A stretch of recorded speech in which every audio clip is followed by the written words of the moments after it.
Hello and welcome. Let's talk books. I'm Robin Van Auken, and I'm interviewing writers about inspiration, creation, publication, and promotion of their books. Today is November 25th, 2017, and it's episode number 2. My guest is Tonya Anderson, founder of An Exquisite Life. Tonya is the author of One More Day, a memoir about overcoming suicidal ideation and discovering the joy in living. Tonya is enormously brave, and she tackles tough topics. She spent her life in a spiritual quest, starting with a commitment to meditation. She's a mindfulness counselor and inspirational speaker with a master's degree in clinical mental health counseling. She works with people to resolve stress and trauma, and in particular, with veterans experiencing post-traumatic stress. You can learn more about Tonya and her book in the show notes at robinvanauken.com. Let's get started.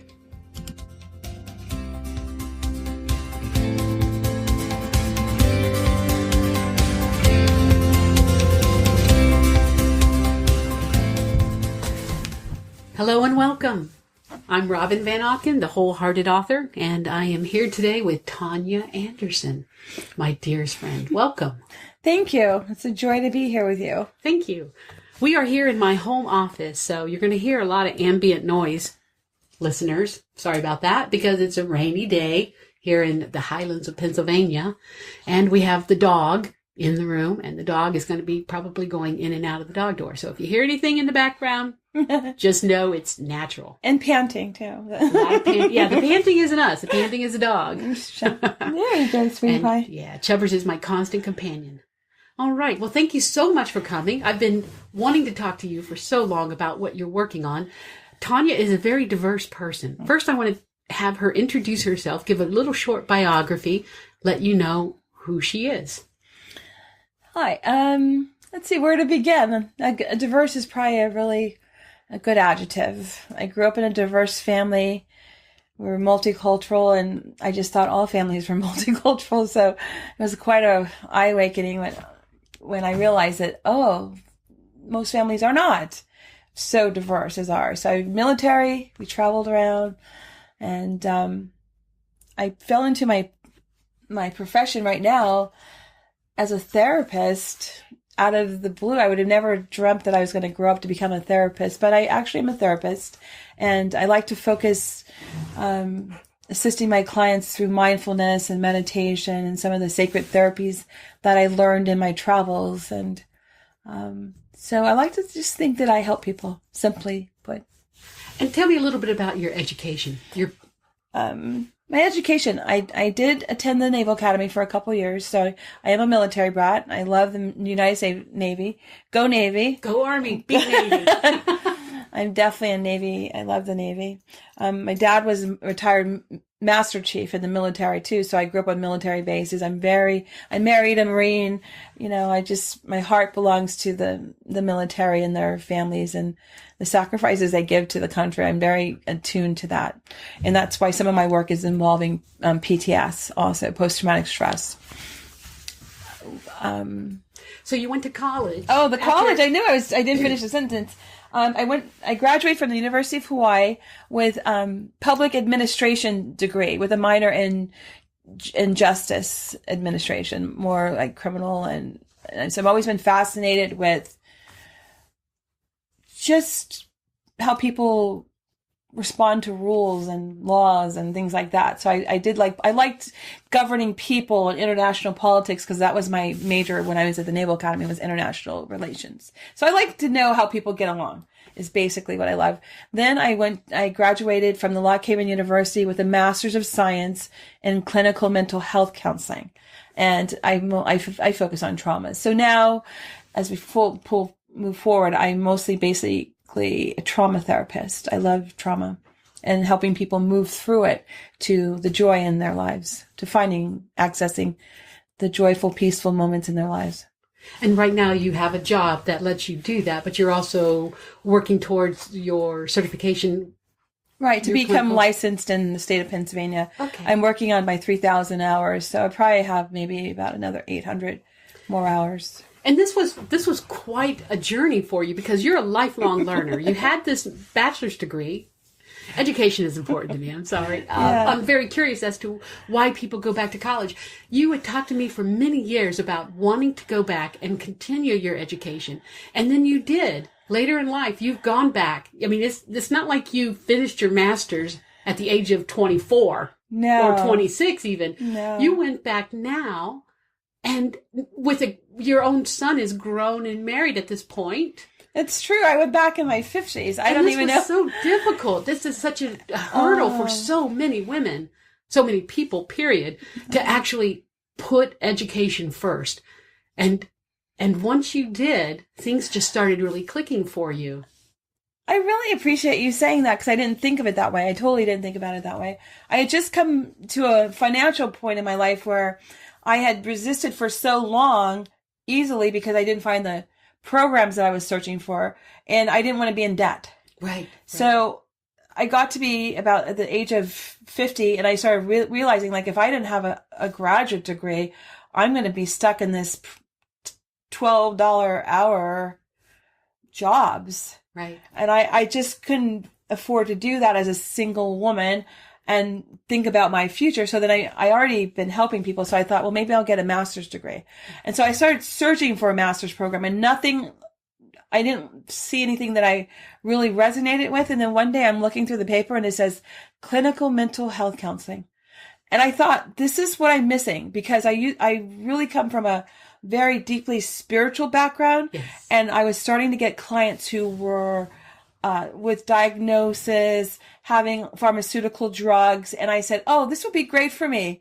I just need to understand this aspect of it. Right. And I even remember in my interview, I said, they said, well, we're a new program. We're just now getting accredited. We're not accredited right now. We just think you need to know this up front. I said, oh, that doesn't matter, because I just want to learn the information. Right. I'm not looking for accreditation. I'm not looking for a license, because I came from a deeply spiritual world. Right. And I was at that point in my life not really looking at any degrees or certifications. Right. So I get in the program, and all of a sudden it becomes very credentialed. Like, I'm like halfway through the middle of it, and I'm like, oh my goodness. And now you're in the midway point, and you have to go, you can't just stop. Right. So that's when another extra year in my master's degree occurred, so that I could have the right ethical classes. Then CCREP, that has a whole different requirements from the one I originally registered for this course. And I just started getting buried. And all of a sudden, there's a practicum, there's an internship, and then now there's 3,000 hours for the state of Pennsylvania. So I really I didn't know what I was getting involved in. And even just like yesterday, I just started appreciating what I had done, because It's pretty amazing to have that clinical awareness and understanding alongside with my spirituality. So I really like to think of myself as an integrative therapist. Right. Right. But you're also a writer. I am a writer. You're a lifelong I love writer. writing. That's my first love. Tell me a little bit about what kind of writing you enjoy the most. I get teary-eyed. I have a phenomenal life. I have an exquisite life. I do. And I'm working in my best to translate that to paper.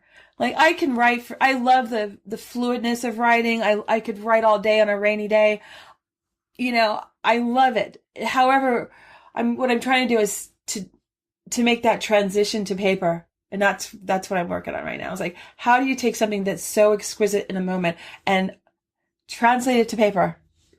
So are you having problems adjusting to getting the time to put it on paper, or the actual thought process, translating that human experience into words on paper? Right. At first it was time, because you have to pay the bills, and I have a lot of responsibilities in my work and tons of paperwork. And when I get home, all I do is just want to do nothing. Exactly. So that was hard at first, but recently I've been able to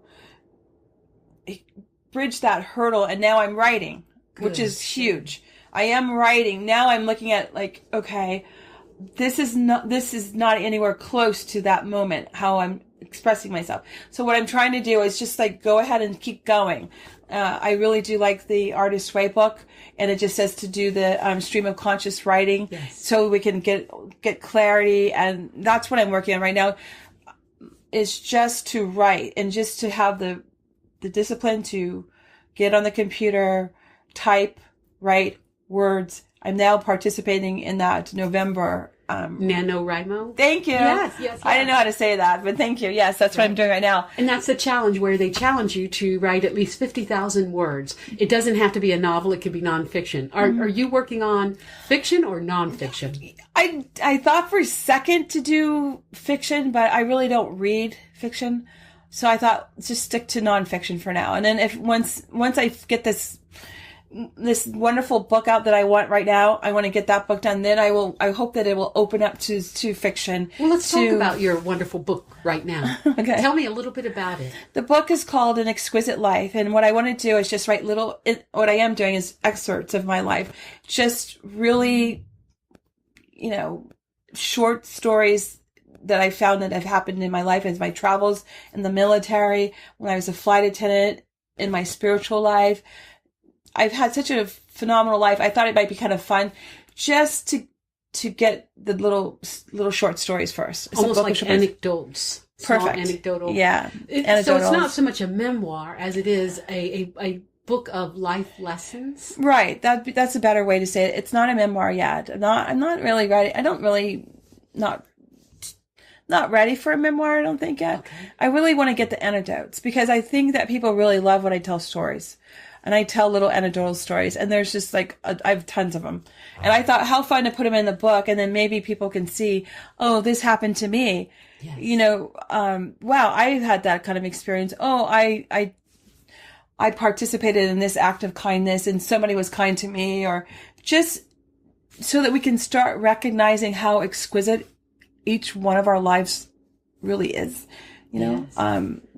So you talked a little bit about your creative process, how you enjoy sitting down using the idea from the Artist's Way, basically writing stream of consciousness.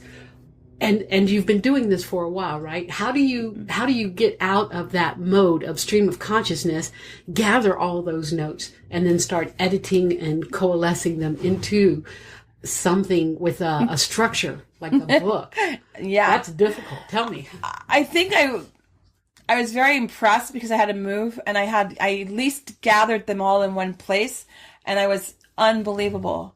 I was very touched by, I had been continuing writing over the years, and when you put it all in one plastic container I filed it, and I was just awestruck with my own writing, which was kind of fun.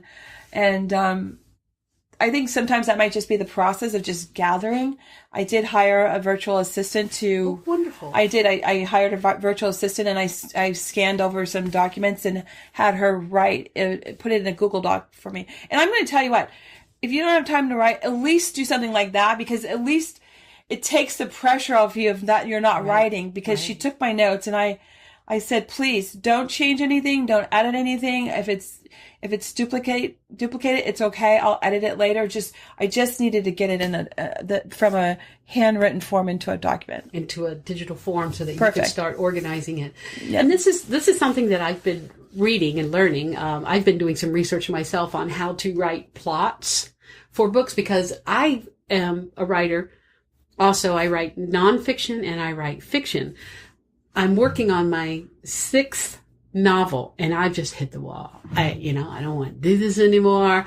I'm not interested in the story. It's too long in the making. So I've been spending a lot of time going back to school for myself.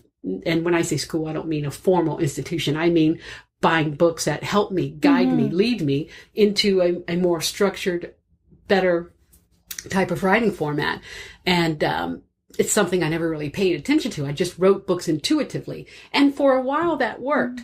But then my last few novels I've noticed were they're kind of stinking up the place here. So with this last one, which has been a couple of years in the making, there's no excuse for this other than me spinning my wheels trying to teach myself. I have been learning more about structure, and I think, okay, when I do finish this book, I'm going to go back and I'm going to improve my other books that I'm not happy with. But in the process, I've been learning about the idea of right-brained and left-brained writers. Now, we've always, not always, but we've always known intuitively that there are right-brained, left-brained people. People who are artistic, people who are scientific. We know this with artists, and you've read The Artist's Way and the concept of the writer's way. Right-brained, left-brained. Do you see yourself as more of a right-brained creative person, stream of consciousness?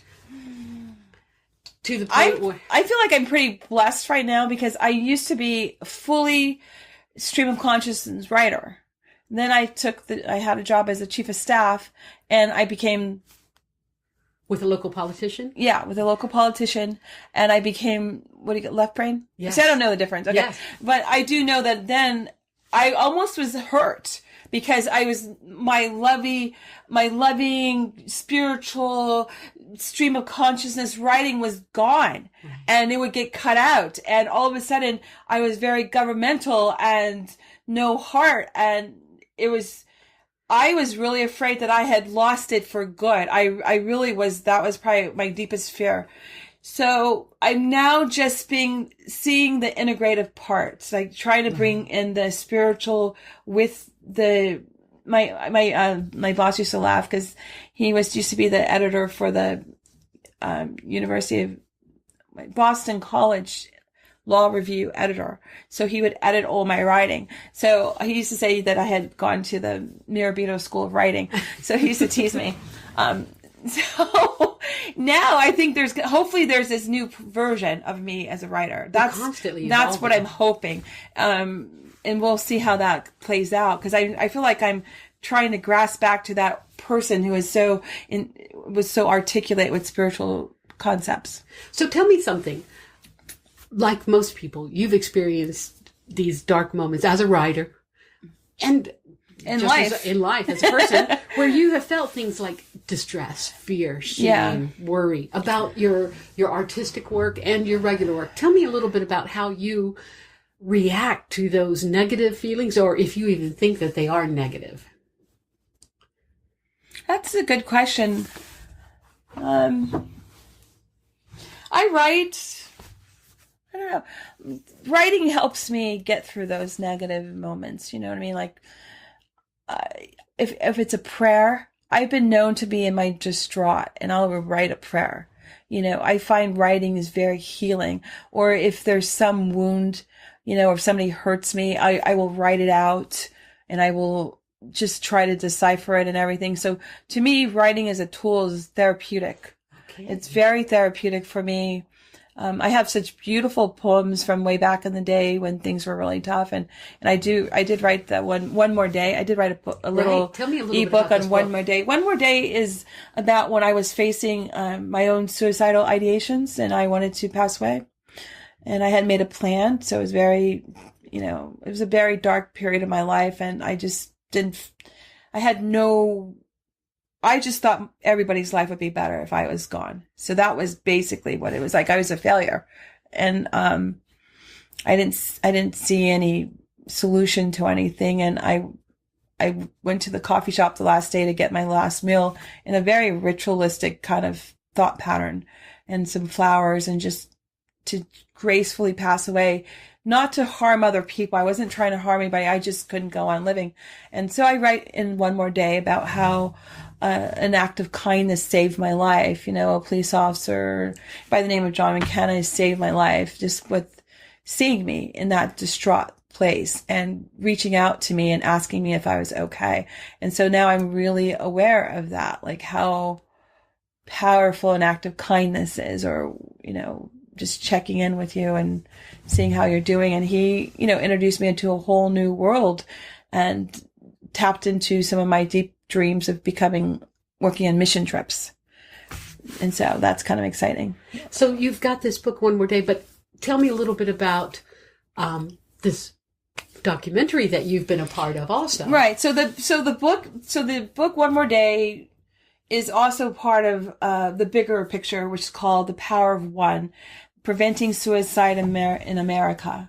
And that story that I wrote in One More Day is featured in the film by Olivia Tagliaferri. She's the director of the movie. And what we're hoping to do with the film is to show how each person is very powerful to turn around this tide of, suicidal ideations and people actually dying by suicide. And she showcases how people have touched each other's lives. And we also provide resources in the film.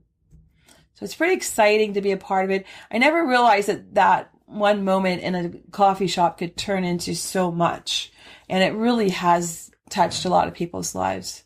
And so it's exciting. Well, it's definitely a wonderful thing you're here, because look at everything you've accomplished since that day. How long ago was that? Oh my gosh.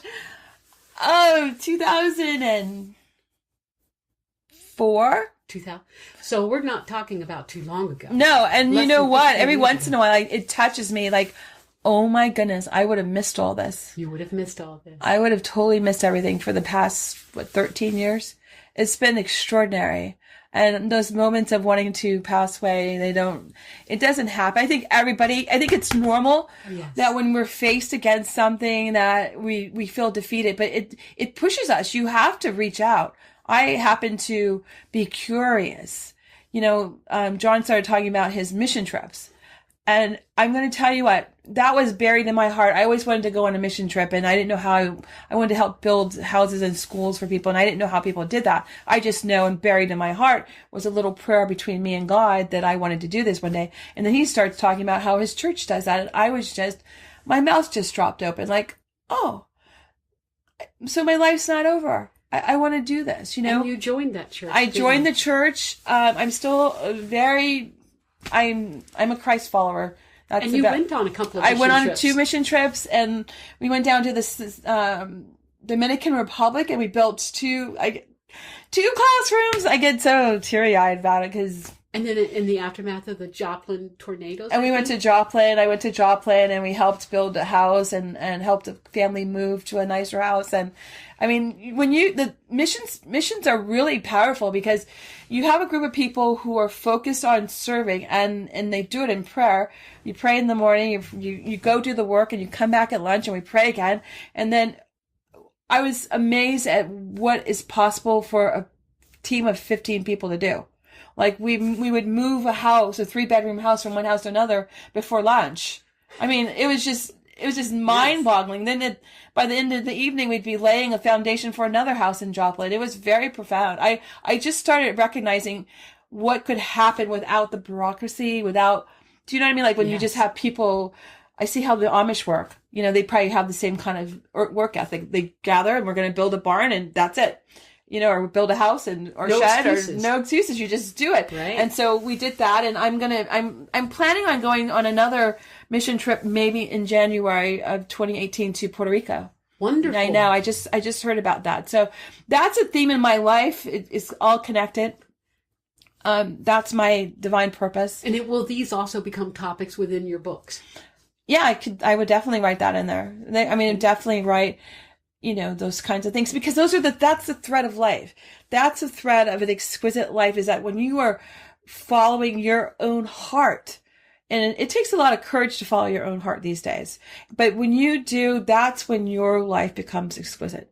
It's purely exquisite, and people can't comprehend, and it's not for everybody to understand. It's just like, it's you following your own heart. So the idea of An Exquisite Life, which is also the name of your company, you've been counseling people through An Exquisite Life. I have. And you've written books, and you're still writing books, and you're still teaching people. The concept is working their way through sadness, through... helping people move through trauma into joy. So from trauma to joy, from PTS to joy, to peace, to happiness.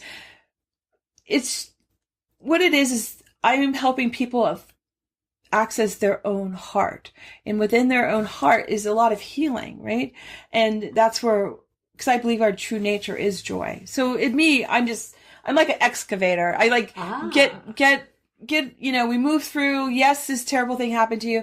I'm honoring it. I'm not taking it lightly, but let's figure out how we can keep on living our life, loving the people that we have, experiencing amazing life, even with the traumas that have happened. So many times people say, oh, well, you're never going to be happy again. And I don't think in our worst case scenarios, especially if we've lost loved ones in grief, that they want you to go in the world suffering. I just don't believe that. No. So that's one philosophy principle there. And the other principle is that if you've experienced some kind of trauma from someone else, you know, you let them win if you let them ruin your life. You know what I mean? So I give people the actual steps and skills to go on and find more peace and joy in their life. Now, you enjoy speaking, don't you? I you do. Go to different places. Like, I know you come and speak at colleges. I do. I speak at colleges. I just had the Student Leadership Development Institute in Pennsylvania for higher education. I just spoke there. My goodness. That was, and we were talking about meditation and one of the tools of finding the joy in your life. I'm very passionate about meditation and mindfulness. Right. Tell me a little bit more about that, the work you've been doing in that field. And this is really something that's current. I mean, meditation has been around a long time, but Yes. people are starting to sit up and take notice about meditation and especially mindfulness. Can you explain those concepts? Meditation is the key to becoming mindful.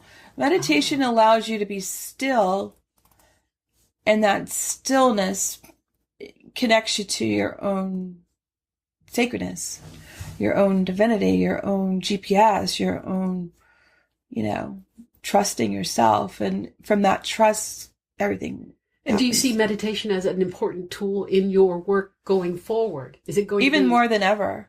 Okay. I'm going to just, because I meditate all the time, and I've been meditating since the 90s, you know, and I thought, oh, it makes my life better, but now I'm seeing how much it makes somebody else's life better, and I can connect to that.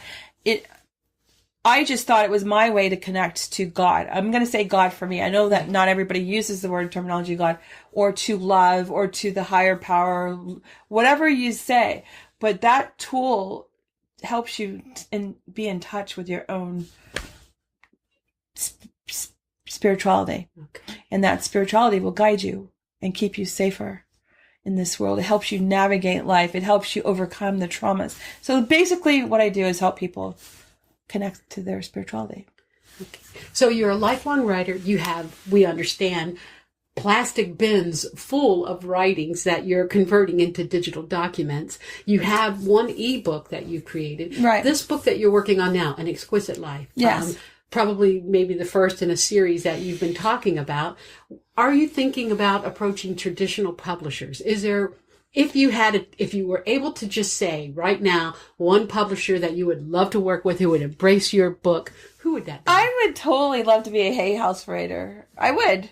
I like their concept of, I like that. I like the fact that you go in speaking engagements, you have conference and you can do it conference. I love all that. It's very empowering. I've been to a couple conferences with Louise Hay House Publishing, and I would love to work for them.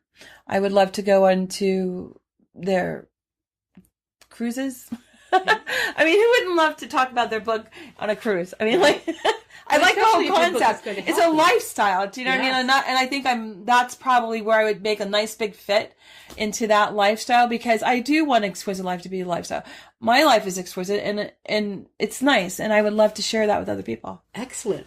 All righty. So if you are thinking about approaching a traditional publisher, this is pretty intimidating, because as writers, we always look at our manuscripts and we go, oh man, I'm going to get rejected.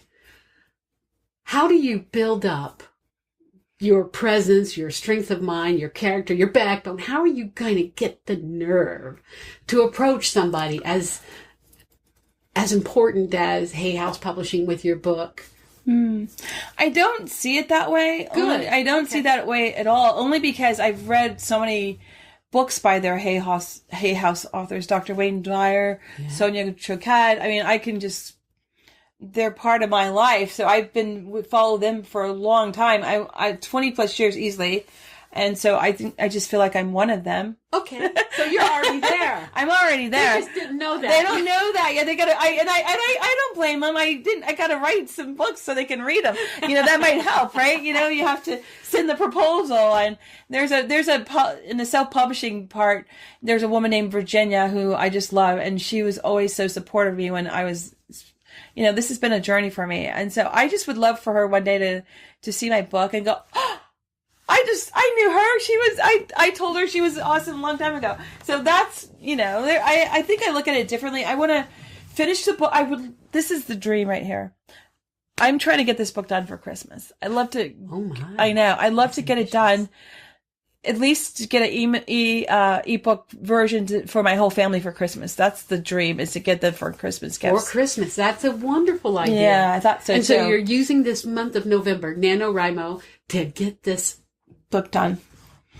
Thank you. Get it out there. Stream of consciousness. And you've got a virtual assistant who's helping you organize. She's helping me organize. I'd be more than happy to help with some copy editing. I'm not a great editor, but the more people you have who I know, and I have to read it and see, like, okay, what does this make sense? And I'm finally at the point where I'm open to criticism and editing. Like, okay, I'm fine. I think I'm ready. I'm just ready to have fun with it. I think that's where I'm at now. I would love to be a best-selling author and sell millions of books in different languages.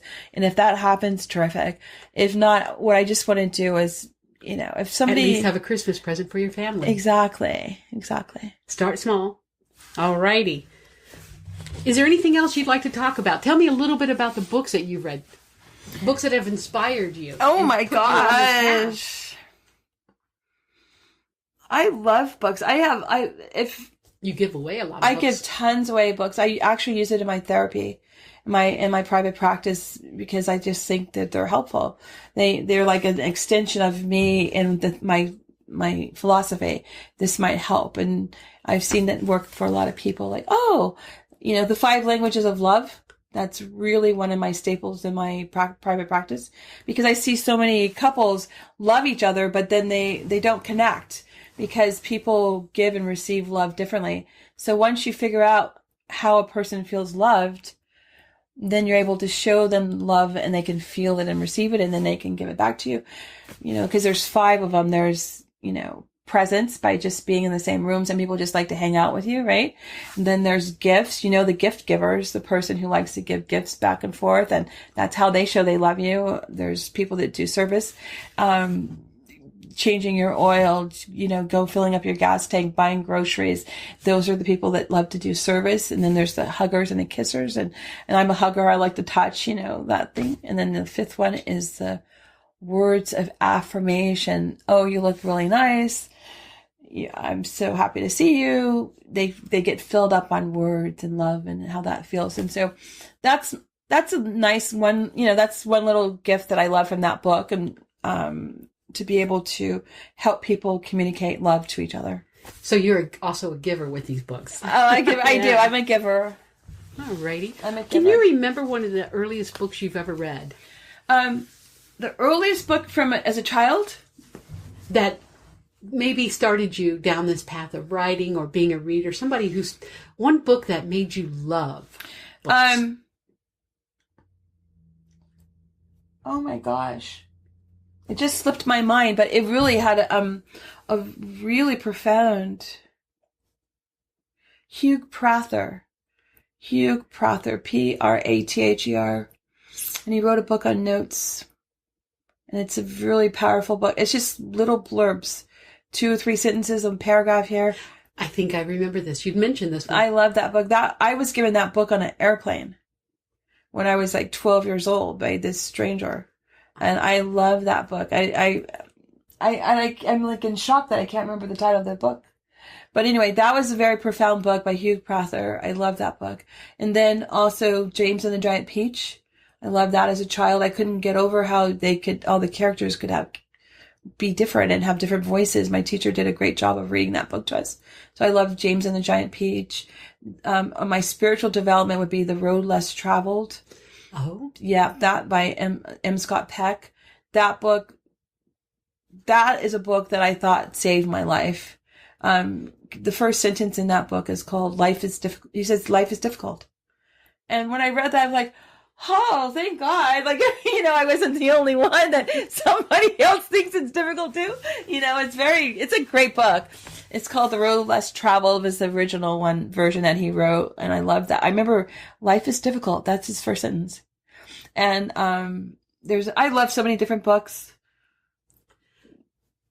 And do you think that your process of giving away books all the time as part of your therapy maybe started when you were 12, when a stranger gave you that book your favorite book on an airplane? You're always so insightful. So yeah, I didn't know that till just a second right here.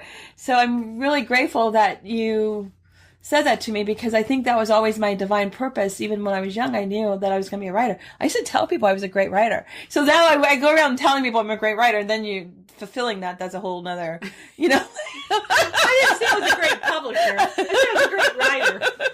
Doesn't mean I didn't say I was going to sell the books. I do have a bunch of great writing in my plastic container. Hey, it's a legacy. I know. One of the things that I like most about books, of course, is the stories that we learn, the hero's journey. You and I have talked a lot about the hero's journey and how important it is. It's everything. We're going to remember that sound. I have a bookcase here. I have a bookcase here full of Joseph Campbell books that I haven't finished reading, because I'm not really sure if I even teach the hero's journey. But part of me wonders, how important is it? It's very important.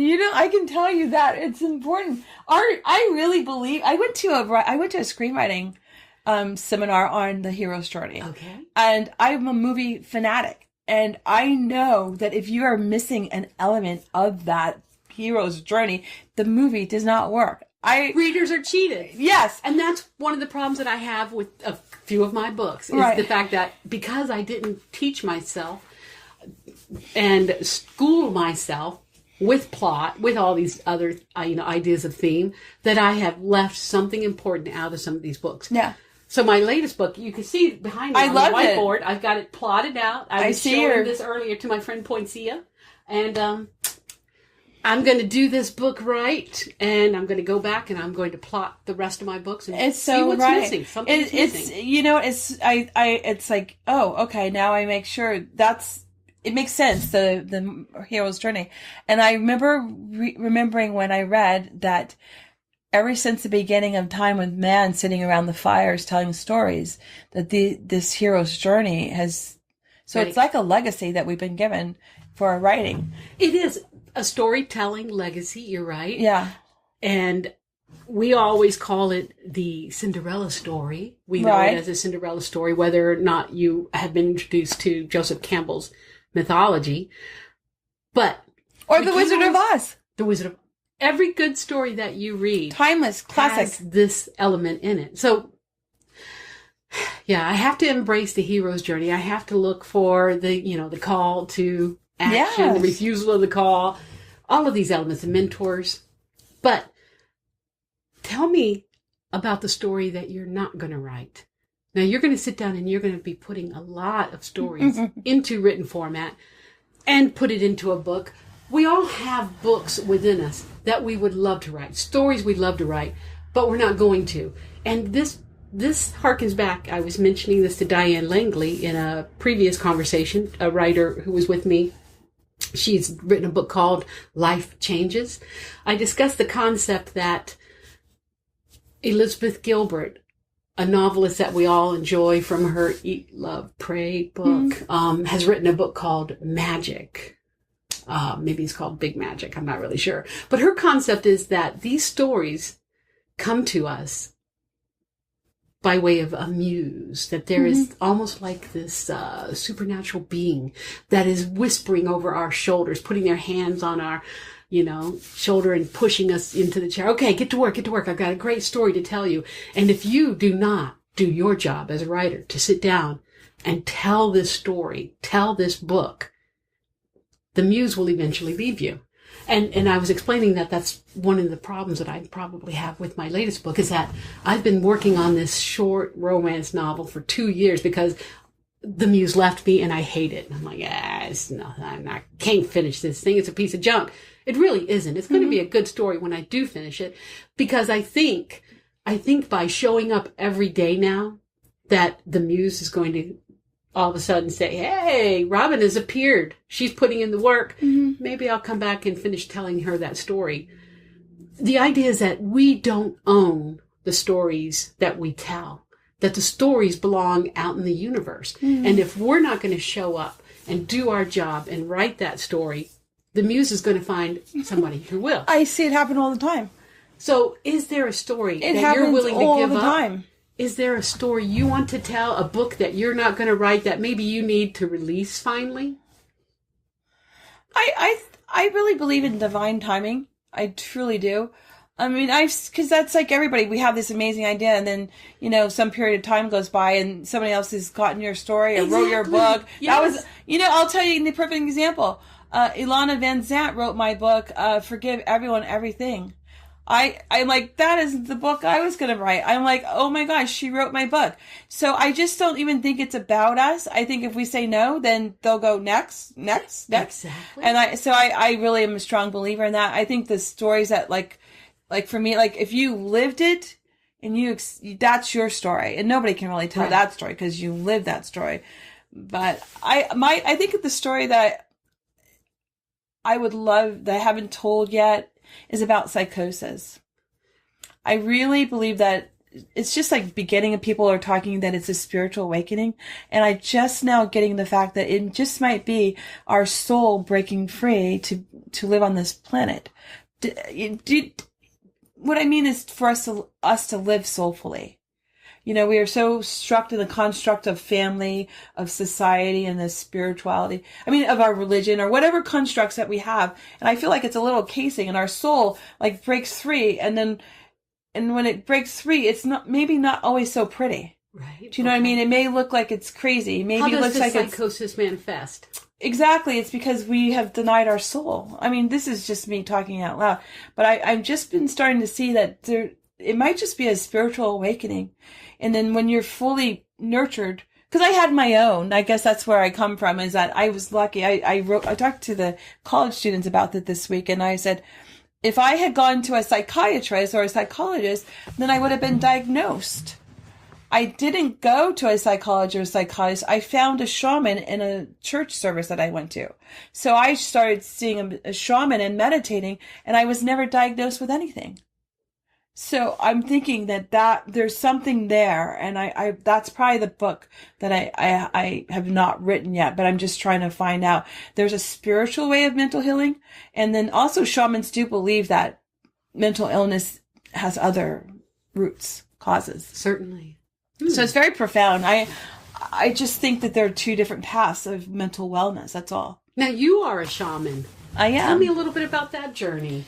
It started when I was going through my own suicidal ideations. I guess you go through periods of your life, and my very first one, I didn't even know I just stopped eating and I stopped drinking, and I just would go to church all the time because I was trying to find an answer. And I met Timothy Whispering Eagle Aguilar, who happened to be at the Agape Center for International Church, just going to a service. And I saw him, and I just was so drawn to him that he gave me his card. We had this really nice conversation, and it all started me wanting to touch his hair. He had the most beautiful, long, wavy, black, half Native American, Mexican hair. And I just was like in awe, like in our church. So I talked to him, and he ended up being a therapist, helping men. And of course you say, well, I know a lot of men who need your help, right? Of course, I don't need your help, but there's some other people that really need your help. So, it started there, and then one day I just lost it. You have those days where you're just sobbing and you don't know why you're sobbing, and his business card was right by my phone. So I just called him, and I said, and I started crying, and through the tears I realized like how unhappy I was. I'd gone through a divorce and just not knowing where my home is, and I know that's a big deal for people, like, where's my home? So I started talking to him about that. The tears are streaming down my eyes. He says, well, come on over. And I went to his home, and that was my first session with a shaman, and it was kind, and it was nurturing, and it was listening. And that was the moment my whole life changed. That's the moment my life became exquisite. You recognized exquisite. Yeah. And so you trained with him for several years? I did all the way up until he passed away. And so I am a shaman, and I was initiated by him, and he taught me so many. I use it every day. He's with me every single day of my life. So you're in a unique position. You have the shaman side of you, and now you're working towards clinical my clinical licensing. Licensing. How do you see these two facets melding together for your future, your career after? They're whole. They make me whole as a therapist. You need to be aware of the clinical sides of things. You need to know the limitations of clinical. You need to know the limitations of the pharmaceutical world. I need to know the limitations of spiritual. Sometimes some people are so traumatized that they need the medication so that they can calm down to be able to be in therapy, to be able to articulate their traumas. I have a deep respect for both worlds now. Okay. Interesting. Alrighty. So tell me a little bit about competition. You mentioned something about, she wrote my book. Yeah. Do you sometimes see yourself spiritually or creatively in competition with other I see people? it as competition only, not with Alana Van Zant, but I see it as competition with, oh my gosh, she listened and wrote the book. That's that, like, how did she do that? I could have done that book. I don't regret her. I'm very in tune to spirit. Yeah. So spirit said, you're not going to write the book? Okay. Alana will write that book. I'm like, holy, that's my book. My book. Yes, I do understand. You know, I mean, like, because I was going around telling everybody before she wrote that book, you know, you have to forgive everybody, everything. Well, I said that to you. Book. We created that small book called The Book of Apologies. The Book of Apologies. But it was really for a retreat. It wasn't for the public. Yeah, I really want to get that book out, too. That's another one of my I would love that as a little niche book, and that I want to get that book out, The Book of Apologies, because I realized in my sessions, people are waiting for an apology. Yes. And they may not even know it. And a lot of times, unfortunately, people have passed away, the ones they need the apology from, and they'll resist, but I'm like, I'm going to say it right now. I'm sorry. I am so sorry. You know, people they need to hear that apology. And I don't know, we always know why, but it'll come up. Usually people will talk about the harms and traumas that we've done to each other indirectly or directly. And so that's where that came from. And then I used to say that to everybody, forgive everyone, everything, including yourself, because it frees you. It does. Mm-hmm. It really does. You're right about that. Now, I experienced with you a session of mindful meditation, and it really helped me. It helped me because I was experiencing an illness, and I had surgery coming up, and I was afraid of it. You really did a tremendous job when you helped me with that. And I was wondering, to end this session, if you would consider guiding us all on this podcast for just a few minutes into some kind of meditation. I would love to. I would love to. Sorry to put you on the spot, but yeah, no, absolutely. Can you just give me like a time frame? So how many more minutes we have? We have how about 5? 5 more minutes. Okay, so we'll do a 5-minute meditation. 5-minute meditation. So if you're listening right now, if you're driving a car, you can turn it off now. But you can listen to it in a few minutes later. But if you are in a comfortable place, just allow your body just to settle in wherever you are. And recognizing your safety, and make sure that you feel in a safe place. And when you do, just take a nice deep breath and just release. Just release. And allow your shoulders to just move up and down and open up your heart a little bit. And you can close your eyes or leave them open and just take another deep breath. And blow out. On the next breath, I'm going to count to 4. You're going to inhale. I'm going to count to 4 again, and you're going to hold your breath for 4 counts. And then when we release, I want you to release as much shame or negativity or a bad day, whatever you're willing to release. I just want you to release on the exhale. We're going to do this 3 times. And I'm going to count on the first breath. So in a moment, we're going to take our first breath, counting with 1, 2, 3, 4. Hold. 2, 3, 4. Release. And just breathing all the way out. And then our next inhale. We're going to count to 4 again. 1, 2, 3, 4. Hold. 2, 3, 4. Release. Nice deep cleansing breath, opening up our hearts just a little bit more. And this is our last breath we're going to take for the count of 4, inhaling. 1, 2, 3, 4. Hold. 2, 3, 4. Release. And allowing the sun up above us just to rain down all through our insides, warming our whole entire bodies with warm, just like honey, just coating our insides, relaxing us as it comes down through the back of our brain, our spine, the front of our face, down through our shoulders, coating our insides, just feeling this warmth of presence and love flowing through your body, down through your fingertips. You can feel the tingling, and it goes down through your whole torso, every inch and part of you, down through your thighs, your knees, and you can feel it just coating all your muscles, your bones. You can feel it easing through your bones and cellular body, down through the front of your feet, through your toes tingling, anchoring down into the earth, feeling very present, very warm, radiating love.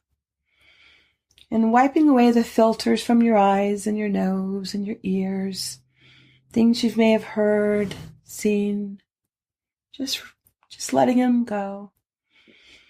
The filters from your nose so you can smell like you've never smelled before. And inside your mouth, pressing your tongue up against your top of the roof of your mouth.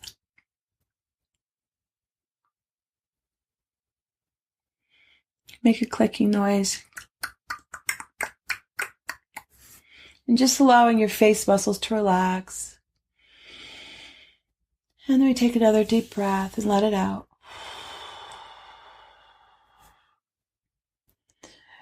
And when, in a few moments, when we open our eyes, we're going to see like we've never seen before. We're going to hear like we've never heard before.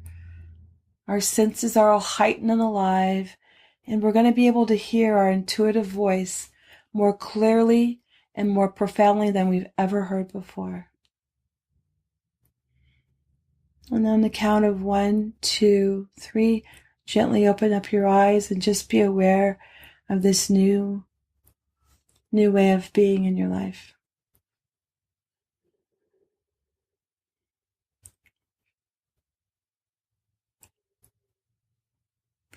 Thank you. Thank you. Namaste. Namaste.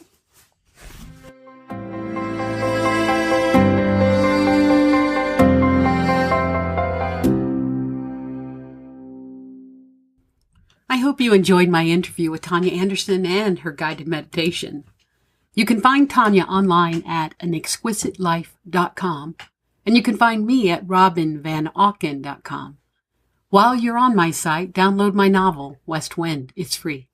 And speaking of free, I've got 6 resources for writers and other creatives on my site, so sign up today.